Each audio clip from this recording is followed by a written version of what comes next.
All right, we'll get started and people will come in as they come in. But hello, everyone, and thank you so much for joining us this afternoon. My name is Chloe. My pronouns are she, her, and I am one of this year's co-chairs with Women's March Ottawa and have the pleasure of moderating today's session. First and foremost, we want to begin this event with a land acknowledgement. Women's March Ottawa acknowledges that we organize, work, and live on unceded and surrendered Algonquin Anishinaabe territory. Land acknowledgements are usually given at political or academic gatherings, and they are growing more common, but we want to use this as an intentional and thoughtful way to position ourselves to provide meaningful and full acknowledgement to the Indigenous communities whose we want to prioritize commitments to challenge and incite white supremacist colonial mindsets and systems which we have internalized both collectively and individually. As we organize around feminist issues, we recognize the importance of ensuring this work is both anti-racist and decolonial in nature. We recognize ways in which our presence on this land upholds colonialism and reproduces dispossession and violence for Indigenous peoples. For those of us who are settlers, we commit to working and learning more about how we can prioritize the rights of Indigenous peoples and encourage to consider this both during and after this session, especially given that we're spending time today talking about relationships with both food and land. So first, a little bit about Women's March Ottawa before we officially start today's session. Formed in 2017, Women's March is an Ottawa-based, entirely volunteer-run group committed to challenging all forms of discrimination, bias, and oppression. We believe unwaveringly in building an inclusive feminist movement that centers Indigenous, Black, racialized, disabled, low-income, young, old, newcomer, refugee, and 2S LGBTQ+ women and gender diverse people. Traditionally, our programming has consisted of a yearly march for gender equity and justice, but this year, both in hopes of expanding our reach and our work, as well as due to COVID-19, we have pivoted to a full week of free online programming designed to bring feminists together to discuss a range of timely and important topics and issues. If you are not already, we encourage you to check out and register for other events going on this week, as well as follow us on social media at Ottawa March across all platforms. We are also incredibly grateful for any financial donations to help support this week of programming as well as future events.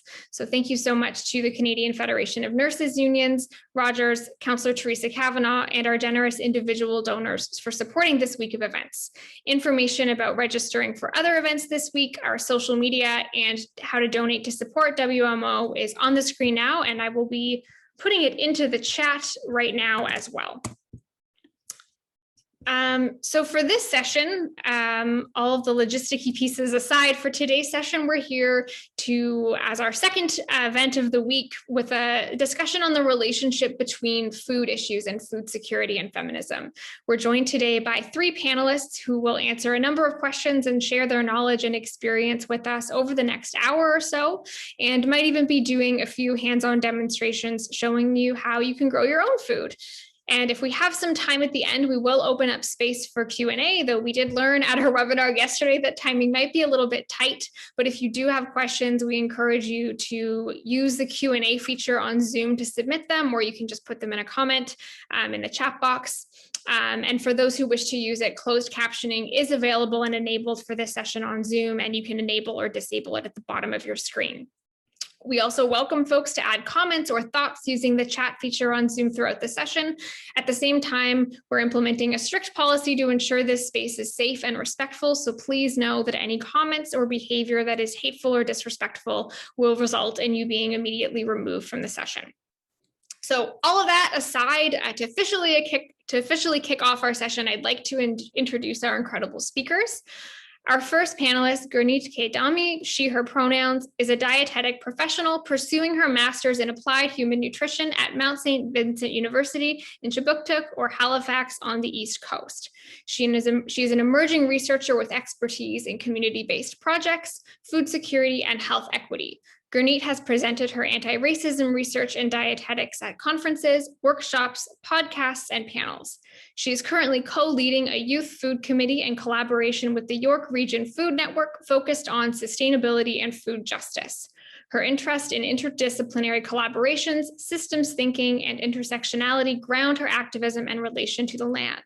You can follow Gurneet on Instagram and Twitter at Gurneet Dhami. We're also joined by Singh, who is an urban farmer and runs a food and climate justice organization called Shade of Miti on Treaty 13 land. She is helping to create inclusive and just spaces and resources for youth, newcomers, first-generation settlers, BIPOC, and 2S LGBTQ+ in the agriculture, environmental, and food movements. She has been involved in youth food policy work at a municipal, regional, and federal level. Rav hopes for a sustainable and just food system for all that is not threatened by climate change. And finally, we've got Zartasha Zainab, who is an education co-lead at the Toronto Youth Food Policy Council. She recently completed her honors Bachelor of Science degree with a double major in health sciences and psychology at the University of Toronto. Over the past 2 years, Zartasha has been in various critical conversations pertaining to food in relation to health, including working with the student union to have conversations with students facing food insecurity, as well as working with the city councillor on issues related to food security. She hopes that through working with the Toronto Youth Food Policy Council, she is able to have an enhanced understanding of food and its impact on physical and mental health amongst immigrant communities and engage in critical conversations with the community. So with introductions done, we'll start us right off. We'll stop screen sharing and get to hear a little bit more from our great panelists. So we'll just kick us off today for anybody, open it up, anyone who wants to start with this question.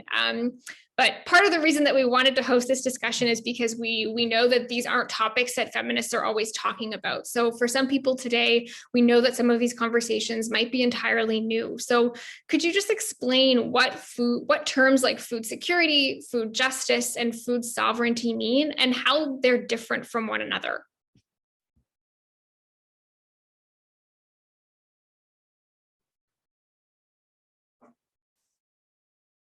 Okay, I guess I'll start us off.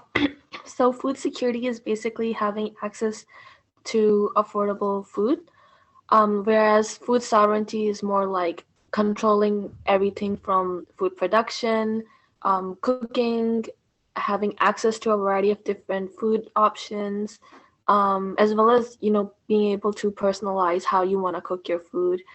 And yeah, so everything from the seed all the way to producing it and what goes into your stomach and through your mouth. So that's awesome. Thank you. I like that, just like right beginning to end. I didn't know does anyone else want to add on or add to anything on that? Sure. So yeah, food security, to get the definition, I think most people, you can Google it, but it's basically a list of almost criteria. And if you or your community, household, country, etc., meet that criteria, you are food secure. If you don't, you're food insecure. So food security, I see it more as a goal that we're working towards, whereas food, which is really important, but it doesn't really consider the current systems that we're working under or how we can get to food security. It just kind of explains the final, I guess, stage or yeah, like I mentioned, the goal. Food sovereignty and food justice, on the other hand, are more about the process and our ways of how we can get to food security. So food sovereignty is really based on seeing food as a right, the right of people to grow food, to define their own food systems. And I almost think food security is really important, but almost the process and how we get to food security is even more important to consider. So things like I mentioned, like food sovereignty and food justice, because we see now that many communities that are food secure, the systems that allow them to be food insecure are very unjust, and there's a lot of harm and exploitation that comes out of them. So they're all really connected. We need all of them. One is more, I think, like an end thing versus a process and how we can get there. Awesome. That's super helpful. And I think even when we named this panel, food security is obviously what's in the name. And I think that's the term that people think about the most. But I think just what you said, like it's not the full picture and there's lots of other pieces that are attached to it. And Gurneet's putting some links in the chat for everyone right now for some of the definitions of these things from some great resources. Any other final pieces on that before we move to the next question? All right. So another one open to anybody who wants to answer this. So you all do different work around food security and justice and sovereignty and all of these different things in your respective local contexts. Could you share a little bit more about what you've seen, what you've observed in your experience in terms of food insecurity and inequity in the places that you live, including maybe how, if at all, this has changed in the context of COVID-19? Yeah, I guess I could just start off just with the onset of the pandemic last year, and then going into like the summer when, usually looking for a summer job and things like that. And for myself, I found myself at York Region Food Network. And during that time, it's, starting the conversation of the usual stuff would be like, hey, let's garden, let's get community programming. But with the shift of the pandemic, it's like emergency food. What can we do right now? What's needed? And so there's definitely a lot of donations like from the government to get immediate relief and supporting immediate relief in York Region for sure. And I think another cool side thing that came to fill that knowledge gap, because people are hungry when there's food banks popping up, but at the same time, what are we doing to fill it? So we actually did some research on the side. Actually, it was conducted by Morgan Sage at YRFN, who's a food policy coordinator. And just collecting food stories from like our partner agencies and things like that. And we got over 30 organizations. I think she's still breaking it down. And, we learned things that, a lot of new partnerships have joined that wouldn't be there pre-pandemic. People have taken on different things. And, income came up a lot, especially when we think about having income security. And that's, a lot of jobs were lost. And when you lose your job and, there's a lot of other things you have to compromise on, and food tends to be like the first thing. So the income security with the government was a bit of a relief, but right now in our current situation with paid sick days, thinking about anti-poverty, more needs to be done. And given that income is a huge indicator, and just giving food doesn't solve the problem when you really think about it. Like food banks have been here since the 80s. If the problem was just let's give food, and it's a food problem, but we're here today and we're still facing the same thing. So we just been doing more research on the ground, trying to put those missing pieces together, because we can see it, but sometimes bureaucratically you need numbers to back things up of why we should do what we already know needs to be done. So it's kind of like, municipal government, politics, everything in that way is happening. Yeah, I'm glad you brought up a couple of things there, because I think the relationship between food and income security is not a connection that people always make. And the fact that often when people are food insecure, it's because they're income insecure. And food banks are another one that I work more in the anti-poverty and income insecurity space, but you hear like food banks as being like a controversial thing because they're very much needed, but also very much a Band-Aid solution. And you hear stories of people who are accessing food banks and not able to access culturally appropriate food or food that meets dietary restrictions. It's a tough situation for sure. But I'm not a panelist. So does anyone else want to answer the question of sort of what they've seen in their communities around food? Okay, I guess I'll go. But so for myself, I noticed two trends. So I live in Durham region, but I worked at the Thorncliffe community.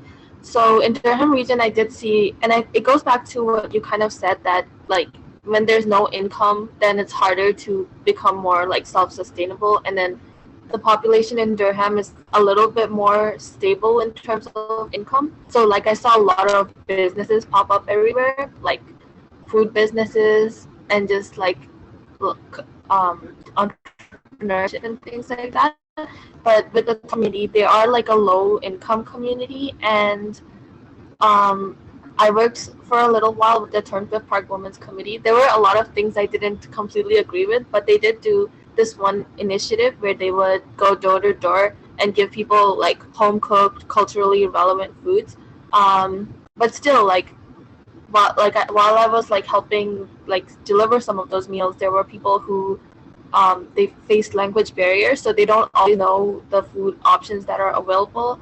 And then even with like culturally relevant foods, like sometimes, like, I guess the government assumes that, okay, we gave funds to this organization and they're kind of taking care of it, but then there's a lot of pressure put on just one, like some organizations and the, you know, executive directors who have so much veto power over who gets food and who is like eligible to get the food and who is not. um so like I think there needs to be more systems of accountability, um, and where so people don't just like put their subjectivity onto people, like, okay, I think this person is eligible, I think this person is not, because they live in a home and it's expensive, it's an expensive home, so they probably don't need it. But like, what if there's invisible homelessness, right? So like they have a house but they might not necessarily have food.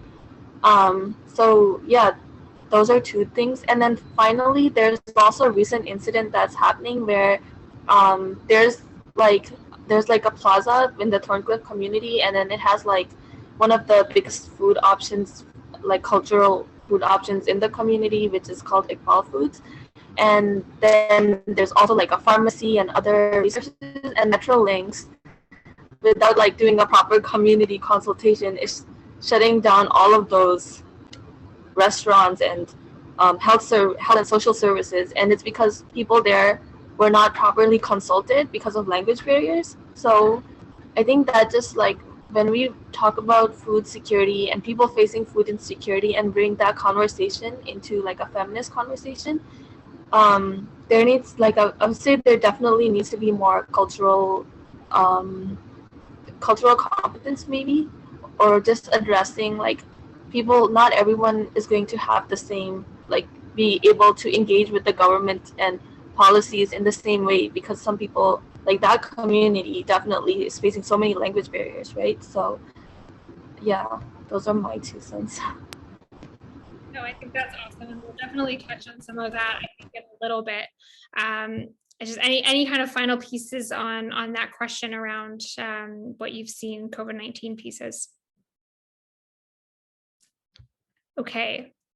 And I'm going to turn it over. I know it feels like we're just getting into the conversation and there's more to come. But as mentioned in her intro, Rav is an urban farmer, and we're going to try to break from the traditional panel discussion format for a minute. And Rav's going to do a demonstration for how to plant seedlings in at home, and how you can start to maybe learn how to grow your own food. So I'm hoping we can get Rav's video pinned so everyone can see her, and she's going to talk us through this, and hopefully we can learn something new. Awesome, thanks. So in this first demo, I'm going to show folks how to plant seeds. And I'm going to do this fairly quickly because I know we're already, we have lots more questions to get to. So some things that you will need for planting seeds is you'll want some type of pot or container. I like to use these plastic pots that are pretty standard. You can find them at any nursery, Home Depot, any hardware store. And I like them because you can, if you take care of them, you can reuse them every year. Some people also like to make their own pots from newspaper, toilet paper rolls, or to upcycle yogurt containers, things like that. You can also buy these pellets that don't create waste. You plant the whole thing in the ground. If you're using these, you just want to soak them in some water, and then I'll do the other stuff, but you'll notice this starts to slowly expand. Some other things you'll need is soil. If you're new to gardening, just buy a potting soil mix. You can make your own, but if you're not super comfortable with it, just buy one. It'll give you everything that you need. You need some water, some seeds. Today, I'm going to be showing you folks how to plant some okra. And these seeds are from Urban Harvest, a really cool seed company in Toronto. And then you'll need a label so you remember what's planted. I don't know if you can see that, but on my labels, I put the name of whatever I'm growing. And then on the back, I put the date so I don't forget when I planted it. So the first step is to fill your pot with soil. what you can either water your soil beforehand or right after you fill your pot up. It's really up to you. I'm not going to water today because I'm doing this in my living room and I don't want to clean that mess up later, but watering is really an important step. So once you have your pot filled up, the soil you get will probably be really dry. So what you want to do is you want to tap your pot on a hard surface very lightly, and that will help the soil settle. And then it'll help you see where the soil level is lower than it needs to be, and you can top it up. So once you have the soil in, you're going to make a hole for your seedlings. I just like to use my finger. Some people like to use like pencils or chopsticks or something. So use whatever you're comfortable with. Hopefully you can see that I have a hole in each spot. The easiest thing for planting is on the back of all seed packages, there are instructions that tell you how deep to make your holes. Just follow those because they're pretty accurate. Once you have your holes, this part is really, it's really easy. And I don't know how to make it more exciting than just by saying you just drop a seed into each hole. And usually I put 1 to 2 seeds in each hole depending on what I'm growing. So again, I don't know because the seeds are gray color, so I'm not sure if you can see them, but they are there. Once the seeds are in your hole, you're going to cover them up with soil. You can either use the soil that's already in your pot if you have enough. If you don't have enough to cover the seeds, just grab some more and you can sprinkle it on top. You don't want to, some people will really push into the soil and make it very, I guess, what's the word? Not concrete, but like very compacted. You don't want to do that. You want to keep your soil nice and fluffy and airy. So I have all my seeds covered. The next step would be for me to water it because I didn't water the soil before I planted. But I'm going to skip that step because I don't want to make a mess. But we'll imagine I watered, and then I'm going to put my label in at the top so I remember what's planted here. And that's it. I'm going to keep this in a sunny spot. You want to keep it in a tray like this one back here, or on top of a plate, so any water that runs out of the holes at the bottom doesn't damage your floor. If you're keeping it in a tray or something like that, there's these plastic covers you can buy that just sit over the tray. This is really good to create kind of like a mini greenhouse, which will help your seeds germinate. And that's it. If you folks have any more questions about growing, I can take them later. But that's our first demo. So I'll pass it back to Chloe now. Amazing. Thank you. And I think we were having some pinning spotlighting challenges. So hopefully I think we'll try to get that fixed for your next demonstration, but hopefully everybody could still see that. Thank you so much for that. So kind of moving into, a big piece of what we're hoping this conversation will be, which is around sort of those connections between food security and feminism. So like we mentioned at the top, for a lot of people who consider themselves feminists, issues related to food might not necessarily be top of mind. So why should feminists be concerned about issues of food justice and food insecurity? And what does it mean to consider these topics through a feminist lens? And this is open to anybody.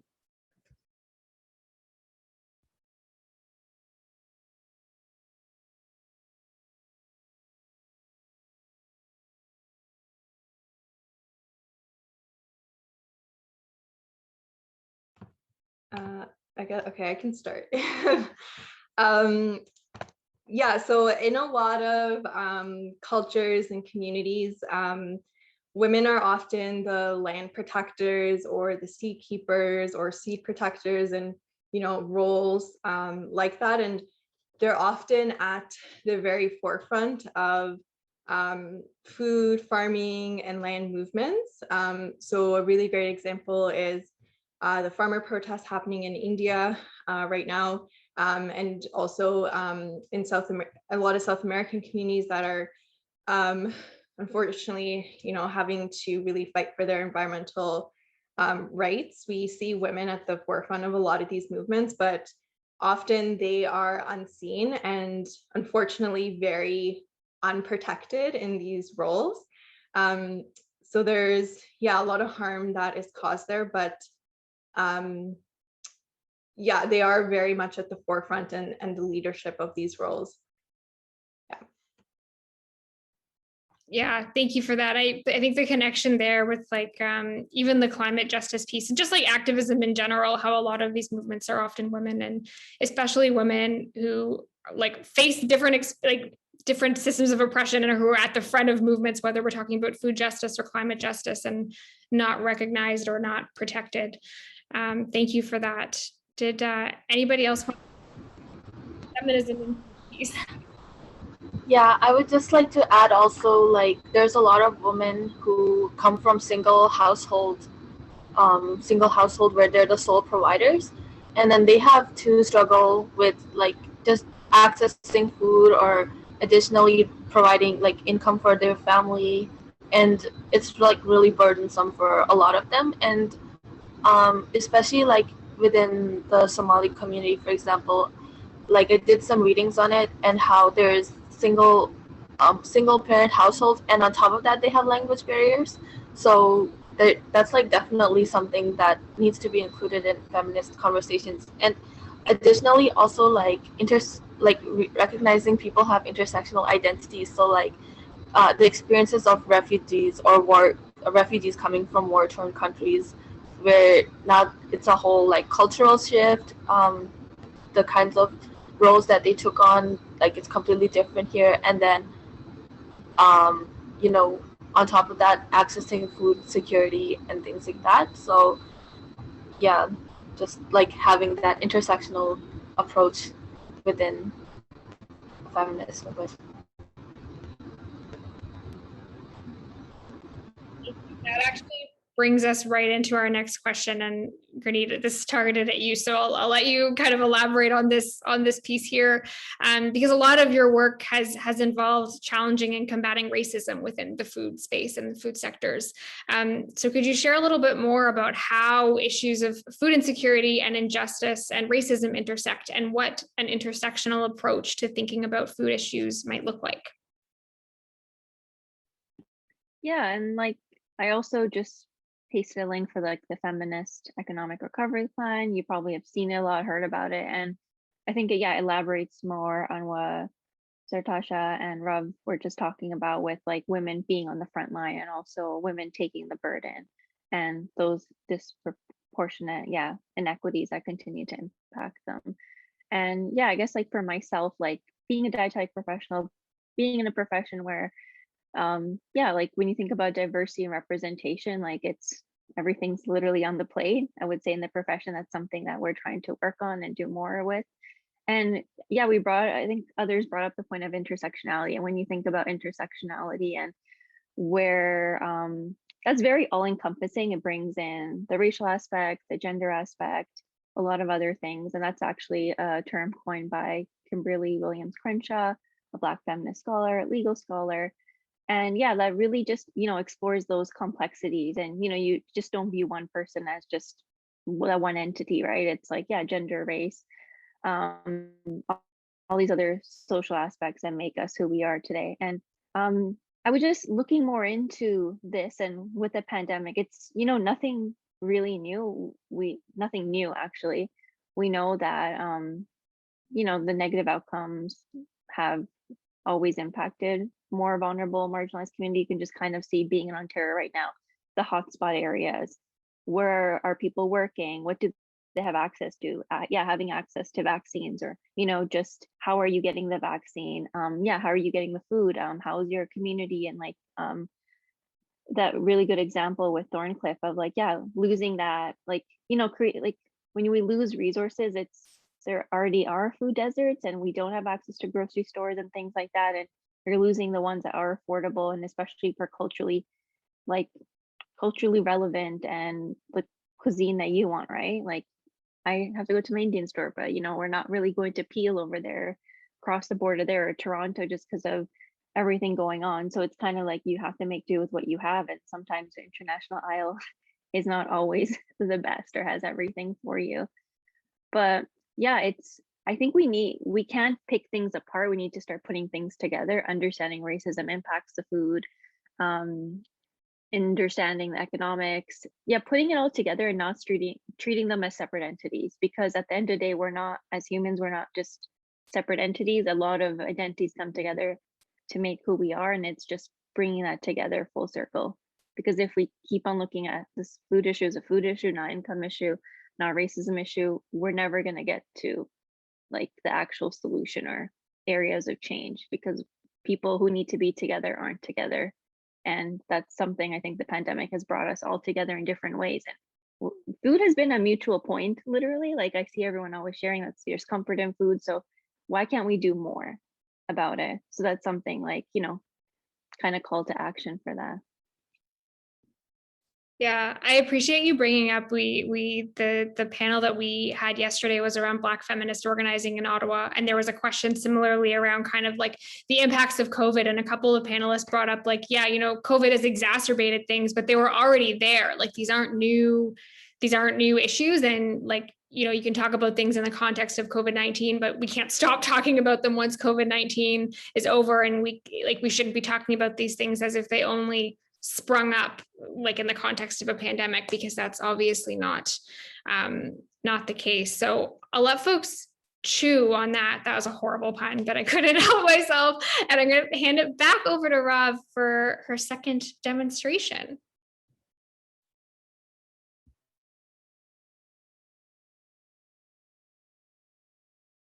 I think she's just setting up, so we'll just have a moment of thinking. Great. Forgot to turn my camera back on. Okay, yeah, so we're back here. Earlier I showed you this pellet that expands in water, and it finally expanded up a few inches. So if you have these, there's a hole in the top, you just drop your seeds right into there. And then this whole unit, you can plant it directly into your garden. And this outer, it's almost like a net, will decompose in your garden. So the next thing I wanted to show you was how to pot up or transplant your seedlings into your garden. So potting up, that term basically means moving your plant from a pot that it has grown too big for into a larger pot. So I usually do my potting up into 4-inch pots, but there's so many sizes. You can play around with different ones and see what works best for you. Transplanting means moving your seedlings from one spot to another spot, that other spot usually being a garden. I was hoping to be able to go outside to plant these in my garden and show you, but it's like really muddy out there. So I'm just gonna pot it up.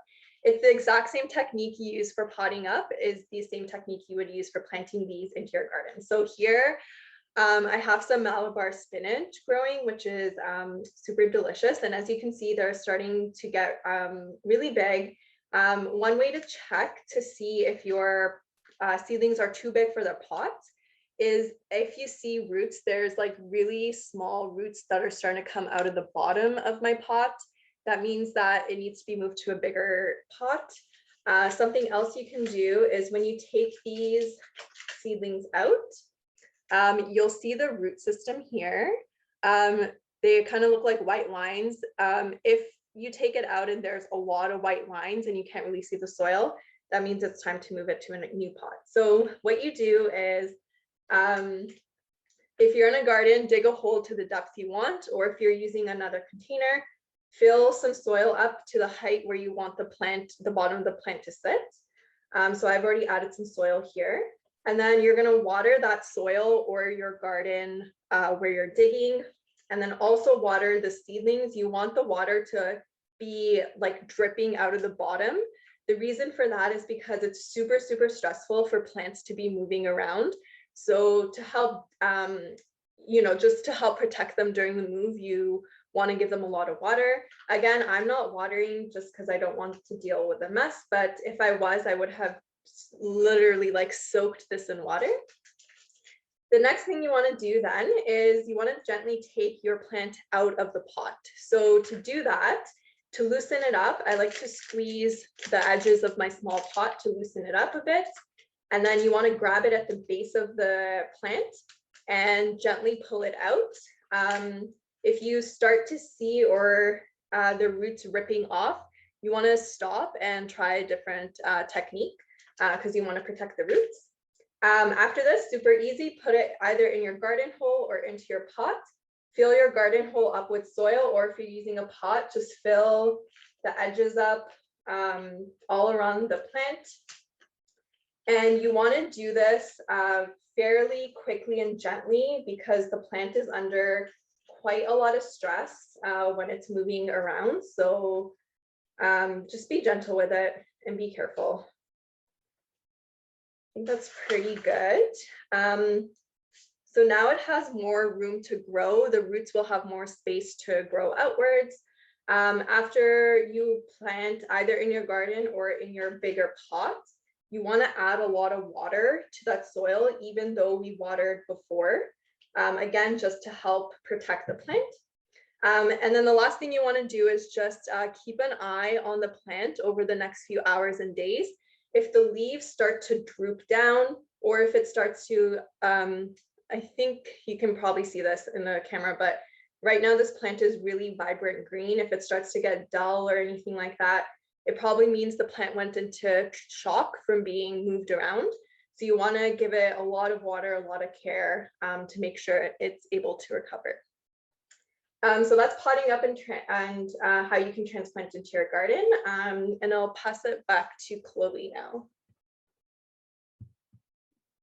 Amazing. Thank you. And I think, yeah, the secret to spotlighting was for the rest of us to turn our videos off. So I think we should be back to normal now.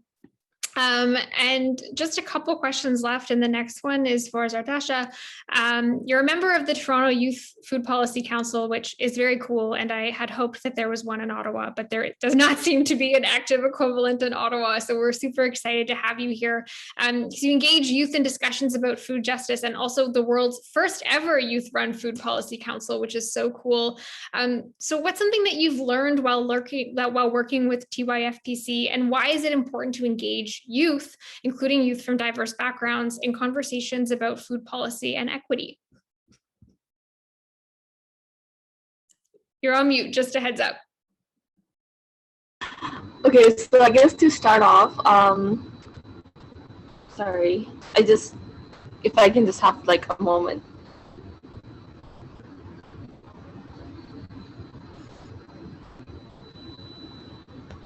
So something that I guess I've learned by being a part of the TYFPC is when I initially got involved with TYFPC, I already came from like a population health background. So I was kind of already aware about the concept of social determinants of health or intersectionality and things like that. And just to explain what that is to the audience, it's kind of like when we're trying to cure, for example, a health issue, right? It's not possible to isolate the individual from the social context in which that are creating the conditions in the first place. So like, for example, if someone is living in, because I did one of my research on people in war-torn, mental health in war-torn countries, and the solution wouldn't be to give them an antidepressant because a lot of them have PTSD, right? The solution would be tackling the larger social, political, economic forces that are creating those conditions in the first place. And it's kind of like similar with the issue of food security when we look locally, is like the solution, like although one of the solutions is like an immediate solution could be giving people food, but in the long term, it's also looking at the larger social factors that are creating those conditions at the policy level in the first place, right? And just by being a part of the TYFPC, it made me realize how much we can do at the policy level. So like, for example, there's spaces in the GTA that are food deserts. And a food desert is basically a place where people, like, for example, like a middle income community will have access to healthy grocery stores at walking distances, things like that, right? And an income to be able to afford that. But like, that's not an option for everyone. Like there's spaces in the GTA where people can't just go and buy the food that they need. And there's also another thing that I learned just by being at with TYFPC is like there's also food and environmental justice issues, which I guess like Rob is also working in that field, like making sure there's more urban agriculture within the city. Is like there's communities that are literally built because of the history of like the way things have unfolded. So there's like a lot of BIPOC communities have settled in places that are not resourceful, and that creates more food insecurity. And so just having more resources and more investment in urban agriculture and helping those communities become more self-sustainable. Yeah, so these are all like different issues that are like just by being it with TYFC, like it wasn't just like knowing that, oh yeah, food security is issue is a social determinant of health. It's also like realizing, like directly engaging with the Toronto community and seeing exactly how that plays out.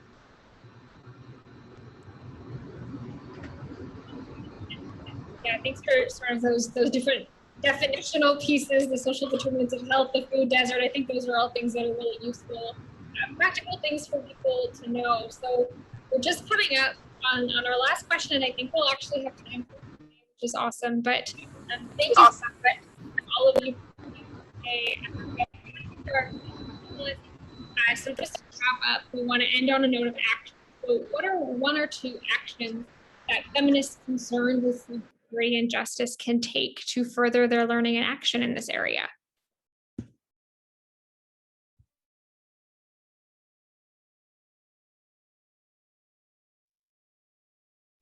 I could start off this one as well.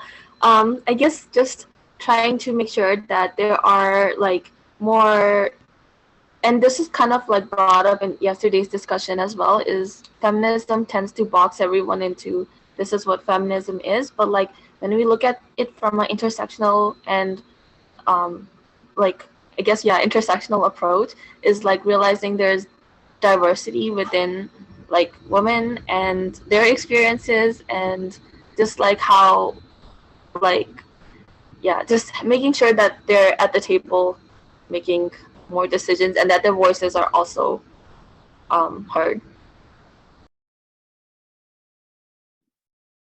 Awesome, thank you. Anyway, I think Gurneet, I think you went off mute at the same time.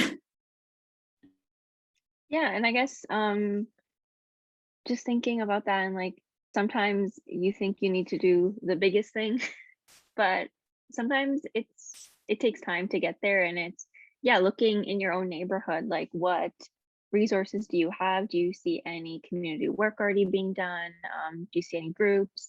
And if you don't, like, why not, start something, partner with people? That's what I can kind of say with what I've been kind of doing at York Region Food Network is, we didn't really have any like food, like youth committee. There's a lot of youth committees for a lot of different things, but also understanding the context of the community.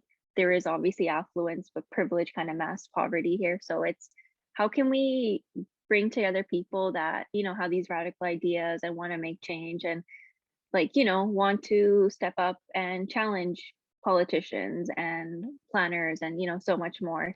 So that's just kind of like what's led to the youth committee, and it's a growing group. Like literally, I feel like we're always growing, and it's been really great. And you get to meet so many other youth that, some right now with the pandemic, we're all online. So there's ways to still be connected, and it never hurts to send an email, tweet something to your, like, whether it's your MP, your MPP, or like city councilor, mayor, wherever, just holding people accountable. And if you don't see something in your community, like, raising the voice, because it's one thing to think it, it's another thing to voice it. And it doesn't matter if you think it's super small, it's, we got to hold the people that are elected accountable, and also, gather in community the way we can with our neighbors and other organizations to like, we're stronger together, and there's a lot of us. It's just, finding your people.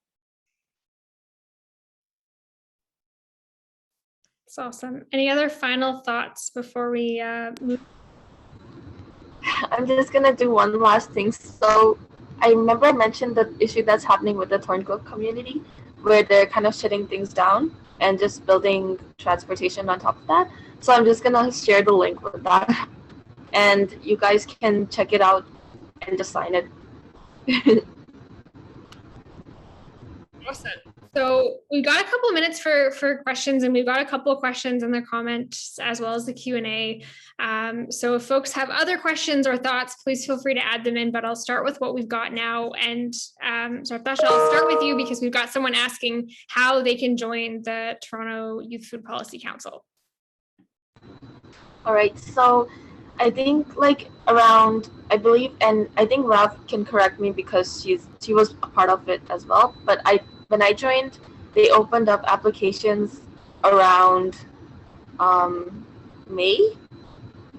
Yeah, so May, June, around that time. And you could follow their page, the Toronto Youth Food Policy Council. Yeah, they're on, I can send you guys the Twitter, the links to the Twitter, Instagram, and Facebook page, yeah. I'll send.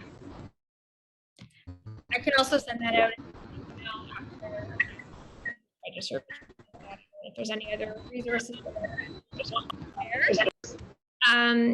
Yvonne Kelly is asking a great question in the Q&A. Yvonne is asking, well, first they're saying, amazing and insightful panel. How can we better educate the broader population who are invested in charitable approaches rather than real food justice? That food access and income are the predominant causes of food insecurity, rooted in racism and classism, and will require a redistribution of incomes, power, and decision-making to achieve food security for all. So I think that's a great question, but I think the beginning of that, how do we better educate people about sort of real food justice versus charitable approaches?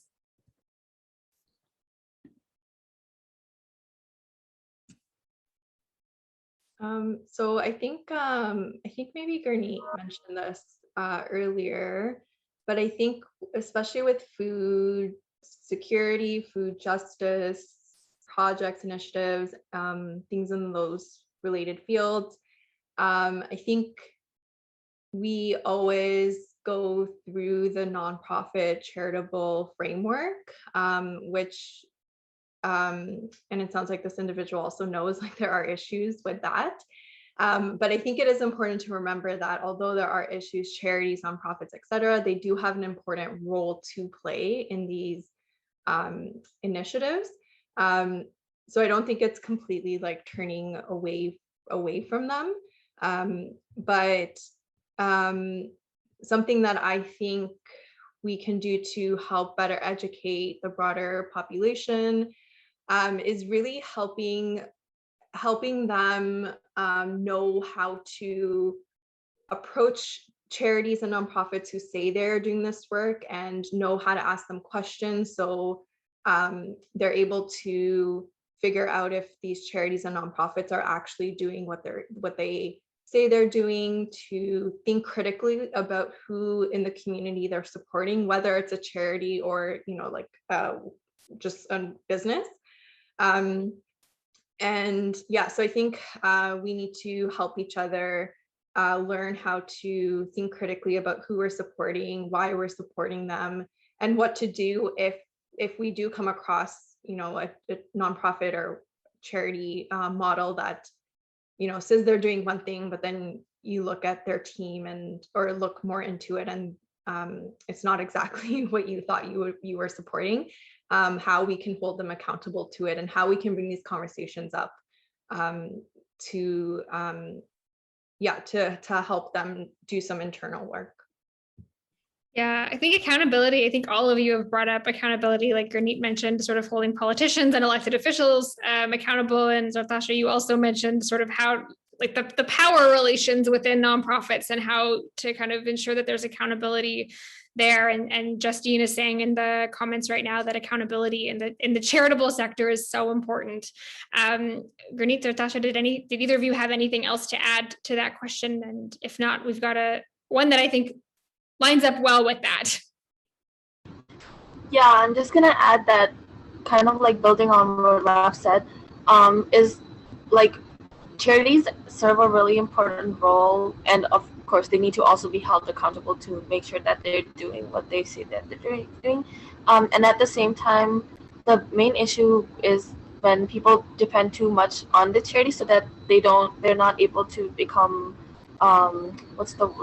it's not like self-sustaining in a way. So like also helping them connect with different resources that will help them become more like able to get out of systems of oppression and not just depend on the charity. Yeah, that's all. Yeah, thank you. Renee is asking a question in the chat, kind of, I think that builds well off of that question, saying, as mentioned in the discussion, a lot of these questions on issues of food justice are being framed very much around the pandemic. How can we ensure that these issues are continued to be prioritized by people, but mainly the government, once the pandemic begins to subside? And sort of in addition to that, how can we urge the government to take action on food insecurity with long-term solutions rather than simply continuing with band-aid solutions like food banks? So how do we keep the conversation going, and how do we advance more systems level change? I'm reframing Renee's question a bit there, but yeah.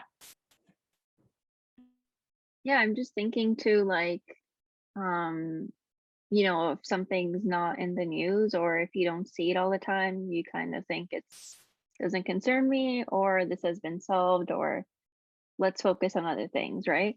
So it's, how can this topic always be newsworthy? It needs to be in the news, and we should, work to not have it in the news by working to alleviate poverty. Like, we shouldn't just be like, hey everyone, these many people are hungry again, and it's almost like the holiday season, so remember to donate at the grocery store, do this and that. It's like, we shouldn't just do it for that things. It should get to the point where, we're stable and we can move on from that. So I think, unfortunately, when things, kind of get better and people start looking at other things and have the privilege not to worry about that, like, it becomes a non-issue, but it's still an issue for majority of people. And, we need to hold people accountable. Like, you're so giving during the pandemic, people are still, struggling and dealing with things. How can we continue to support and work on, like, if things didn't work out in the past, understand why they aren't working. The system is broken, the model is broken, things need to evolve. We're not in, like, sometimes you read textbooks and like this, like, it's still the same system, and you're like, why are we still in the system? It's like 2021. Like, we need to get into the future, and things need to change, and we need to be ready for that discomfort to change things. And if it's, you're more so protecting yourself, and giving makes you feel good, when you really think about it, makes you feel good, like, yeah, I donated, and like, now I can be happy at home while I'm eating my food too. But it's like, it's not just a one-off situation. You have to do more, and like, it goes back to investing into communities and people, and to get people more have those resources that's more sustainable. It's not like you have to depend on us, the people with the money, to do things. It's, how can people in the community that already have the power just be more empowered and more aware of what they can do? And because at the end of the day, no one just wants to sit and just get free things and whatever stuff. You want to go about your life and not be seen as a handout or other things. And people get labeled and stigmatized for those things, but it's not their choice. It's kind of the inequities in society, and we need to be more progressive with the food movement versus just the band-aids, because the wounds are still there. Yeah, absolutely. I'll ask a couple other questions are popping in, and there's one targeted at you, Rav, which asking if you can talk a little bit about the overlap between food and climate justice. Sure. Yeah. So food justice and climate justice are, I think, very interconnected in terms of the issues that are and barriers that are faced in food justice and climate justice, as well as potential solutions that can help us work towards that. But one thing that really comes to mind when I think about food justice and climate justice is our soil and the land. That's such a big element in both food justice and climate justice. And both in food justice and climate justice. And we have like a really long history of growing on land that isn't ours, on abusing our soil. But at the same time, our soil can be a tool. We can use it as a tool to fight climate change. We can use it as a tool to advance on food justice. So I think for both movements, I really think soil is such a key aspect and element of the movements. Yeah, and I mean, there's a lot more, but soil just really, really sticks out for me. Yeah, I'm sure we can invite you to do an entire panel just on that topic. So thank you for summarizing it there. Unless we got one last question, and we might wrap up on time, which is great. But we've got somebody saying, thank you for sharing your knowledge, asking how can rural and urban communities work together to better address food insecurity? How can they work better together?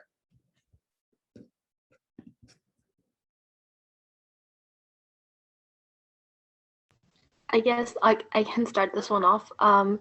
There's two different ways that come to mind immediately.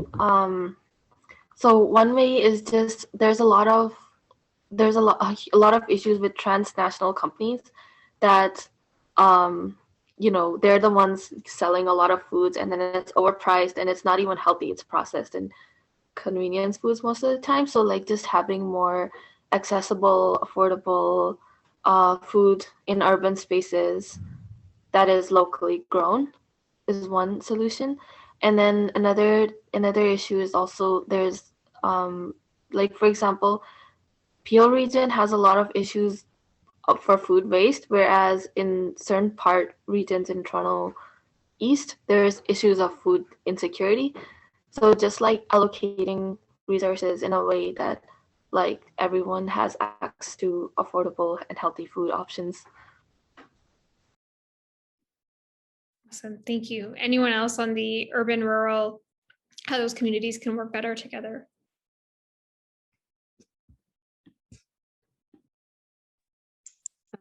Sure. I'll just end off by saying I think we can do a lot more. There's so much potential to build urban and rural connections to support more localized food systems that are where the leadership is provided by those communities. And we can never get rid of our global food systems. I think they have a really important, small role to play in our overall food systems. But yeah, I think there's a lot more potential we can build in through policy, through connecting farmers and cities, and other techniques to build those connections and support localized food systems.